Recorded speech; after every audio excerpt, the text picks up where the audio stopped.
everybody, welcome to A Game for Your Thoughts. Today we're talking about the new game, Wolfenstein Youngblood. So, Wolfenstein Youngblood is the next game and a spin-off to the Wolfenstein series. It continues the story following the new Colossus. The story follows BJ Blazkowicz's twin daughters, Jess and Soph, as they travel to Paris to try to find BJ after he goes missing. So I'm going to say right off, I actually really like this game. And I'll start with the story first because the story here was actually really minimal, so it'll be pretty quick to kind of run through it real quick. So the story starts off showing just kind of the after effects of the new Colossus. BJ, Anya, and his two daughters are living out in Texas, and they're kind of just doing their thing. I mean, just life's kind of normal. They're, of course, working hard to maintain their farm. But then just one day, BJ just disappears, and, they take it upon themselves and Grace's daughter, Abby, to go to Paris to find him. Going off his last known location, they end up in Paris and meet up with the resistance of Paris, as Europe is still ruled by the Nazis at this point in time. So it's up to you guys to run out there, fight against the Nazis, and find BJ and bring him home. Comparatively to the new Colossus and the New Order, this game takes a major backseat with the story. Usually the other two, the story is a little bit more prevalent and heavy, but on this one, the story definitely steps back a little bit and kind of lets the gameplay flow a little bit more. I actually ended up liking this. It wasn't a perfect story at all, and it was nowhere near as good as the new Colossus or New Order, but for what it was, it worked, and it was good. But the main thing I really liked was the charismatic interactions between Jess and Soph. They had a really good connection.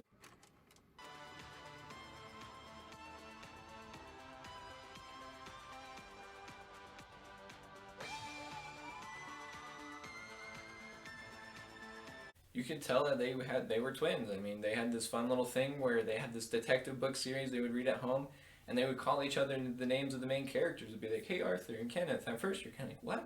But then explains the joke. You're like, "Oh, that's actually kind of funny and really cool." And you can just really see their dynamic. I mean, they're like calling each other dude, and like just joking with each other and kind of poking fun at one another, and it's really cool. And there's this one scene at the very beginning of the game when they kill their first Nazi, and this scene was hysterical. I was dying laughing. It was so funny, just the way they connected and played off each other. It just was really well done, and it was really funny. It just was, it set the tone for the rest of the game and was such a funny experience and a great way to start off this game. But as you can see, they kind of take things a little bit more serious, and they really buckled down in their connection and their teamwork, and the whole point of this game is teamwork, and you can see that between these two. They just have that connection. So this game introduces the Paris Resistance, and you meet a bunch of characters in this group. And like the previous games, there's kind of like the main leaders, and they kind of get fleshed out a little bit more, and then there's a bunch of side characters. But none of these characters really got fleshed out all that much and built upon, which is a little disappointing, but that's kind of how it had been in the new Colossus. I mean, you introduced all these like side characters from resistance groups, but you don't really get to know anything besides their names, and then when they offer you a side mission of some kind. So in this game, I was a little bit more okay with it because it was similar to how it was in previous Wolfenstein games. But the story, it leads the Wolfenstein games into a far different direction than I thought it was going to. It introduces this idea at a certain point, and it was far off than I was ever going to guess that the story would go. And I'm really interested to see where they go with this, so this makes me far more excited for Wolfenstein 3, wherever that ends up falling place. But as an overall story, it was okay. It definitely wasn't a major highlight like Wolfenstein the New Colossus, which had a really good and intriguing story. This story definitely takes a back seat and kind of lets the gameplay shine more. And well, the writing was kind of okay and really convenient to the characters. The dynamic between Jess and Soph was really fun and entertaining. Like I said, that very first scene, it just was so hysterical and fun, and it just set the tone for the rest of the game. With this being a spin-off, they kind of went with a little different direction with the gameplay, and there's lots of things I really liked and a couple of things that I didn't like. And I'm going to go through and break it down for you. But first, since this was designed as a co-op experience, and I played it as a single player, I want to break that down and let you know how that went. So I don't have any friends to play this with. I don't have online. I'm way too cheap to pay for PlayStation now. It's not something I'm really into. But this game was heavily focused on online play. But you can still play it as a single player experiences. But the biggest thing was a lot of those inconveniences from online play was brought over into the single player experiences. I really loved the gameplay of this game. It was set up so well that the teamwork and the dynamic between you and having to work with another player was really well done. And I'll get into some of those things later. But for right now, knowing that it was set up for teamwork and that it does that well, that was really nice to see. So at the very beginning of the game, it lets you choose between one of the sisters. And it's nice because it lets you know, it's like, hey, this is purely cosmetic. Neither of these sisters have anything different between them. They don't have any special abilities. It's just personality and cosmetically how you want to make yourself look by playing as one of the sisters. And I like this because it didn't make it so one was far superior than the other. It evened the playing field a little bit. And also at this beginning section, you can make a couple of other little choices, like which kind of power armor you want, the helmet shape you want, which like things like that, and like I think there's like the pep symbol, and so things like that are just purely cosmetic and they don't change the gameplay at all, which I thought was nice because yet again it evens that playing field, making one of them not far superior than the other. But playing with the single player, that means that the other sister is controlled by an AI computer, and usually in games when you say that, your first thought is kind of like, ugh, that didn't go good. And I'm happy to report I didn't have any problems with it. I actually really enjoyed having the AI companion. They did a really good job of taking care of themselves, and I never felt like I had to drag them along. I never had any problems with them like getting stuck on things or doing like really obscure and weird things, breaking stealth when we were trying to be stealthy. They did a really good job of doing what I wanted them to do, even though there was really no way to direct them or tell them what to do. They did a really good job, and honestly, I died far more times than the AI computer did, which was really nice because then they were there to help me out and bring me back up in the fight, which made it nice because then I didn't have to worry about them in the fight. They weren't dying every 2 seconds that I had to hurry and go over and collect them and bring them back in, and it just was inconvenient. No, I didn't have that. It was really, really nice and well done. The only time that the AI did something kind of weird was they would just randomly pop up next to you, but that was more for convenience of if you got too far away from them, if you're like moving forward, then they would just hurry and jump up and be there next to you. Or if you had to pull 2 levers at the same time, then they would hurry and just pop up at the other lever so you didn't have to wait for them to get there. And it was all convenience. It was kind of weird to just kind of see them just pop up. But yet again, it was more for that convenience factor of not having to wait for an AI to walk all the way to you. One thing that I wish you could have done is yet again direct them. So like in a stealth section, if there's 2 guys, you could be like, okay, you go get that guy and I'll get this guy. And something like that would have been nice. I don't really know how they would have implemented that. But something like that would have made the AI companion a little bit more prevalent to be helpful in certain combat situations. But overall, as a single player experience with an AI companion, I actually had a really good time. They did a very good job of staying out of my way and being able to take care of themselves and being convenient when they needed to be convenient. You got it!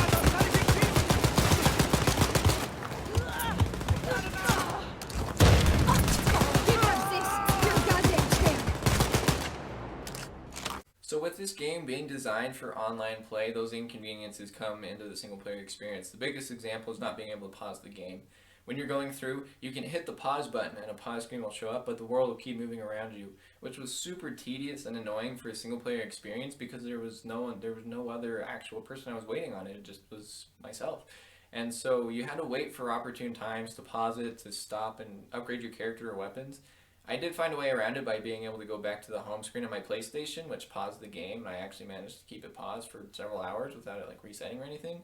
So that worked. It wasn't a major inconvenience that ruined the experience, it was just a minor inconvenience that would have been nice to have them fixed for the single player experience. But now my biggest gripe with this game, my biggest problem I had, and the thing that let me down so much, I was really bummed to see this game does not have co-op couch play. You cannot play split screen multiplayer with you and a buddy right next to you. It is all online multiplayer. You're either playing by yourself or you're playing online. This was a really big letdown. I was so excited to get me and my friend or me and my wife and sit down and play this game and work together to play through a Wolfenstein experience. But since it didn't have that functionality of a split screen, it just totally ruined that for me, and so I was forced to play by myself, which was fine, it worked, but I was just really excited for that dynamic. To not have that there was a major letdown for me. So with that being my biggest problem, it wasn't that bad. It didn't totally ruin the experience. The single player experience was still so much fun, and I really enjoyed playing with the AI companion because it did such a good job of kind of just doing its thing and not being inconvenient. So they've changed the gameplay dynamics quite a bit. It's still the same shooting, guns blazing, or stealth style of Wolfenstein New Order and New Colossus as you know and loved before. You can still have that dynamic of do I want to go stealth or do I want to go guns out, which was nice and it worked really, really well. And the stealth actually had several improvements. These biggest improvements are being able to turn invisible. Your special power suit abilities lets you turn invisible for a short period of time, and then you have to let your meter refuel. But it was nice because then you could just kind of sneak around a little bit more and be not as cautious, but still be a little cautious by keeping an eye on your meter. They also added detention bars, so if you're walking around and a guy happens to see you, he'll get a little triangle over his head that's like, hey, he's aware of you, but he doesn't know what's going on. He'll kind of go and investigate. And then of course it escalates. If he does see you, then it goes to red, and then he alerts the enemies. And so that was a nice feature, because then I could be hiding somewhere, and if I saw this triangle, I'd be like, oh crap, I gotta go invisible, or I gotta move somewhere else because someone's gonna see me. And I like this. It added a new thing to stealth, and I hope actually to see this in further Wolfenstein games because it helped just enhance the stealth.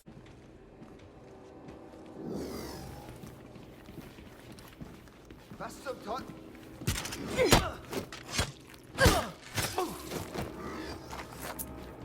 And one thing that was unfortunate to see is that the varied playstyles, like in previous Wolfenstein games, the more you played in stealth, you unlock stealth perks because you completed certain actions and it like let you carry more knives or move around faster when crouched, things like that. That's not here anymore. Now they have a leveling up and XP system with skill trees.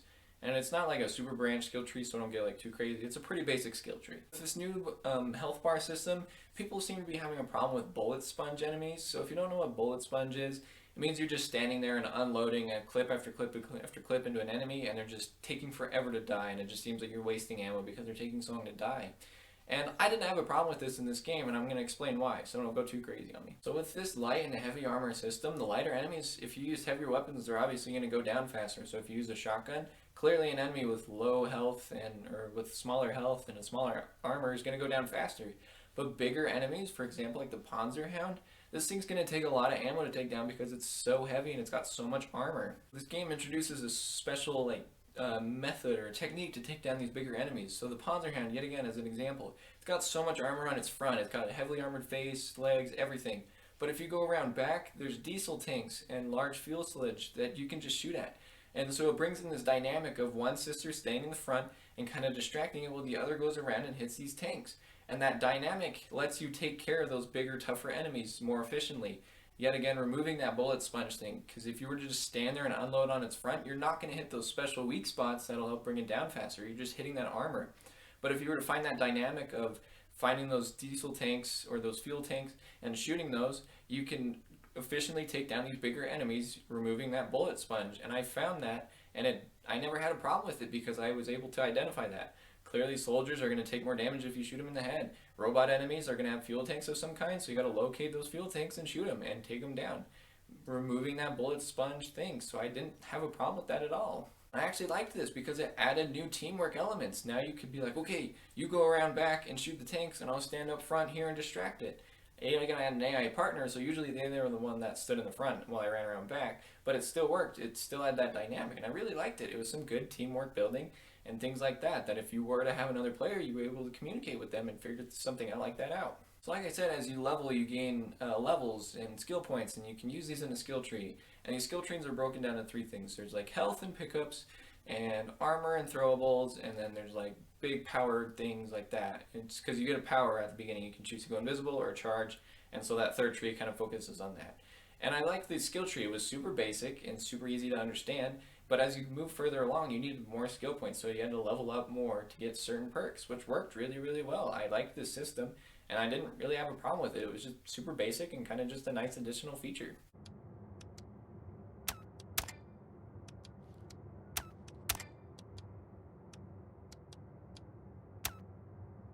So just like Borderlands, there are some enemies that have higher levels. So if you go into certain spots, this one's a little bit different than Borderlands, but if you go into certain spots that are higher leveled, you're going to find higher level enemies. And if you're a lower level, you're going to get your ass kicked straight up because these guys are brutal and mean. And so you have to really work on leveling up. And it made sense from kind of a story perspective. I mean, Jess and Sophie had never heard, killed a Nazi before. And so it kind of made sense of they're building up their Nazi killing skills. And so that was kind of like your level of Nazi killing level, you know? And so it made sense to me in that aspect, but also it was a good way to kind of keep you from going to the final levels to get the better, bigger guns and coming back to the easier level and just wrecking them. Because if you were to go to those bigger, badder levels at the end, you're going to get your ass kicked just because you're not ready for that. Your Nazi killing skills aren't high enough. I found it nice because the people in the Resistance would offer you missions, and of course these missions are scaled and leveled too. I mean, you have to work up your Nazi killing skills to get to these bigger, better missions. And so it made sense to me, and it worked. I thought it was a good system, and it just kind of was a good way to kind of keep you pushed back so you didn't just go absolutely crazy and go get bigger, badder weapons right away. It was, I think, the biggest thing. And I thought it worked, and also it kept me incentive to keep leveling up. I actually really enjoyed the missions. I never felt like any of them were too chory. They just were fun, exciting missions that made sense. Yes, you do revisit the same places over and over and over, but that didn't bother me, and I'll explain why soon, so stick around. Also, with the leveling system, it was nice because the enemies scaled to your level. So if you were to go back to the very first place, which I think is the Riverside, when you first were fighting level 4 or 5 guys, if you're going to go back at level 40, they're going to be level 40 guys. And so everything kind of moves and changes with you. So it's nice that you don't have these areas, so if you have to go back there for a mission, you're not just blowing through it because all these enemies are level 4s and 5s and you're level 30. Things like that. And it just worked, and the dynamic was good. I personally really liked it. I thought it was a great system. Would I want to see it in future Wolfenstein games? Maybe not. But for this game, it worked, and I thought it was good. So if there's another spin-off of some kind, I wouldn't mind seeing it again. So from the next system, there's the weapon upgrade system. In the new Colossus, you would find weapon upgrade kits in the world, and you'd apply it to your guns and add new abilities. In this game, now there's silver coins, and scattered through all the world, there's silver coins everywhere. And when you kill enemies, you collect silver coins. And at first I was so worried because I was like, crap, this system's going to be super grindy, and there's microtransactions. But it's actually not, it doesn't work like that. The microtransactions buy you gold bars, which are purely cosmetic, and they're not in your face, and it's not going to change the game at all. So I didn't bother with them. They weren't a concern of mine. But these gold coins, or the silver coins, they weren't grindy. I didn't bother at all. If I just really buckled down, did some missions, killed some Nazis, and played the game, I got a fair amount of coins that seemed fair, and was able to help me build up these weapon skills and get new parts for my weapons. And I actually really liked this dynamic because these weapon skills were really hard to choose from because some of them would make your guns automatic but they did less damage. And you could do single shot but they did more damage. Or do you want a flashlight or do you want to have a better sight? Things like that changed it up so you kind of actually had to pick and choose. I mean, you could unlock all of them and then switch them out as you wanted. But like that first initial choice is like, crap, do I want a fully automatic assault rifle or do I want a single shot assault rifle? And just things like that really, really made you kind of pick and choose, and you could kind of go whatever different path you wanted. And this system worked well for me, and I actually wouldn't mind seeing it in a future game just because it worked well and it added some variety and kind of lets you make some choices with your weapon upgrades. If the coins were more grindy and took a longer time to obtain, I'd absolutely have a problem with this. That would be lame and boring. But like I said, I felt like I obtained a fair amount of coins when I would complete missions or kill Nazis that it never was a problem for me. It worked. It just worked for me, and I didn't mind it at all. So the shooting itself is actually largely the same as it was in New Colossus, and kind of similar to the New Order, more similar to the New Colossus. It just was really smooth and quick, and the enemies it worked. It worked really, really well. And I feel like this time around it was a little bit smoother, a little bit more cleaner, and the game could actually kind of handle a little bit more action before the frame rate would dip. And so it worked. I mean, all the guns are largely the same from the New Colossus. There's maybe like one or two new ones. And I actually really like these ones, especially the Electrocraft work. That gun was awesome. And it was fun. And just the shooting was classic Wolfenstein gameplay that I love from the New Order and the New Colossus. So like the previous Wolfenstein games, the exploration's a little bit more emphasized. It wants you to go around and collect some collectibles, like documents that kind of fill in the gaps between the story and just kind of build the world lore a little bit and what it's like living under the Nazis.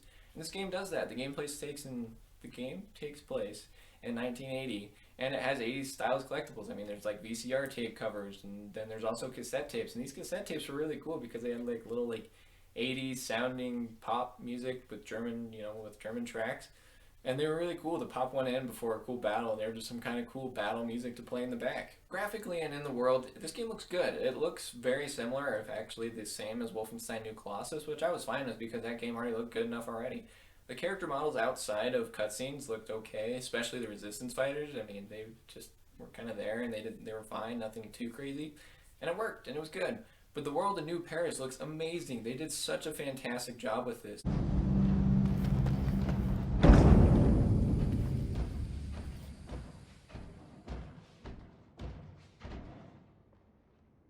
And the people from Arcane Studios helped in this game, and so you can see in the world design the verticality, like similar to Dishonored.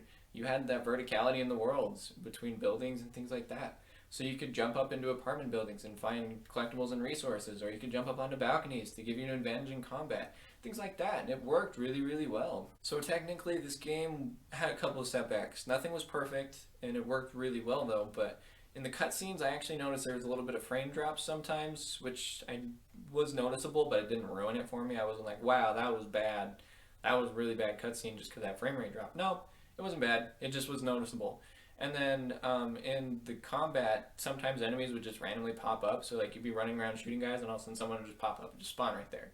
And it was kind of weird and kind of silly, but it was just easily looked over because I'd shoot him down right away, so it didn't really matter all that much. The game never crashed on me, so that's always great, but overall I really didn't have that much technical issues. The biggest thing I noticed that was a big problem, not a big problem, but a minor inconvenience, was that frame rate dip in those cutscenes. But I was easily overlooked by that. It didn't bother me all that much. So in the end, was Wolfenstein Youngblood a perfect game? Absolutely not. But was it a fun, enjoyable experience? Absolutely. I had a fantastic time with this game. I spent like 20 something hours into this game, and even after I beat the story, there's still more to do. So I will definitely be jumping back into the Youngblood to continue fighting Nazis and completing missions. The story that was in the game, while minimal and kind of a step back from the new Colossus, was okay. It worked. It did what it wanted to do, and it made me even more excited for Wolfenstein 3 from where the game left off. I love the connection, the dynamic between the two sisters, that moment at the very beginning. That was hilarious. I was dying. It was really funny, and it just continued to get better and better from there. I love this game. It was a really good time between just seeing that dynamic between the two and having teamwork as the core gameplay. It just worked really, really well. With the new leveling system and the new weapon system with the coins that thank goodness we're grinding, it still felt like a Wolfenstein game. It had the core dynamic of the Wolfenstein series, and I was so glad to see that. The leveling system was different, but it worked. It made sense to me, and I didn't have a problem with it. And it had kind of a Borderlands style, and I love the Borderlands, and so it was cool to see that in a Wolfenstein game. The setting of New Paris was really, really cool. I actually liked it, and it had a cool dynamic to it, and the verticality from the arcane style of choose your way to play. It was really cool, and you could definitely see kind of they had their touch in the making and the game design of the levels. This really helped because as you complete missions, you have to go back to certain locations and do things that you didn't do before. But it worked for me because every time I went to these new places, I found something new or cool to explore because I just explore the world more and find new collectibles or new areas and things like that, and just it was really cool and it worked really, really well. Playing as a single player experience, the AI was really, really good for that, and it did a good job of not having me have to really babysit the other player. And well, it was unfortunate to see some online functionalities like not being able to pause the game or here. That was an easy minor inconvenience that was easily looked over. But the biggest problem with this game, yet again, is no co-op split screen. That was a major missed opportunity. What were you thinking?